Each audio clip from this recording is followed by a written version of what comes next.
ఆంధ్రప్రదేశ్ను అరాచక శక్తుల నుంచి కాపాడుకొని స్వర్ణాంధ్రప్రదేశ్గా అభివృద్ధి చేస్తామని నర్సాపురం ఎంపీ రఘురామకృష్ణరాజు అన్నారు. కాకినాడ జిల్లా చేబ్రోల్లో జనసేన అధ్యక్షుడు పవన్ కళ్యాణ్తో ఆయన సమావేశమయ్యారు. తనకు పవన్ నాగబాబుతో మంచి సంబంధాలున్నాయన్నారు. తాను ఎక్కడి నుంచి పోటీ చేసినా పవన్ తన తరపున ప్రచారం చేస్తారని చెప్పారు. జగన్ వచ్చి కూర్చున్నా పిఠాపురంలో పవన్ కు 65,000 ఓట్ల మెజారిటీ ఖాయమని ధీమా వ్యక్తం చేశారు. ముగ్గురు కలవాలి, కలిసి రాష్ట్రాన్ని అప్పులు పాలు చేసి అరాచకం చేస్తున్న వ్యక్తిని బయటికి పంపాలి అంటే ముగ్గురు కలవాలి అని చాలా పట్టుదల పట్టి ముగ్గురిని ఒకటి చేసిన ఒక గొప్ప వ్యక్తి పవన్ కళ్యాణ్ గారు. రాబోయే రోజుల్లో మనకున్న ఈ రాష్ట్రానికి పట్టిన దరిద్రాన్ని అని అనొచ్చేమో అనేద్దాం.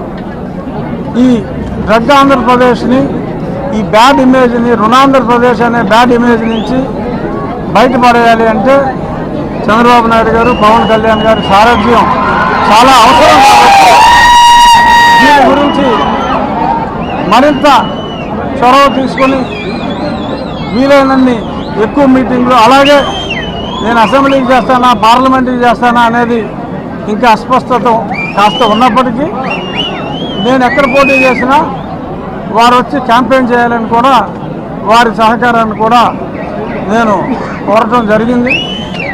ఎప్పటి నుంచో కూడా పవన్ కళ్యాణ్ గారికి నాకు చాలా సన్నిహిత స్నేహం ఉంది. వాళ్ళ అన్నగారితో ఇంకా ఎక్కువ స్నేహం ఉంది. చిరంజీవి గారు నేను మంచి స్నేహితులు.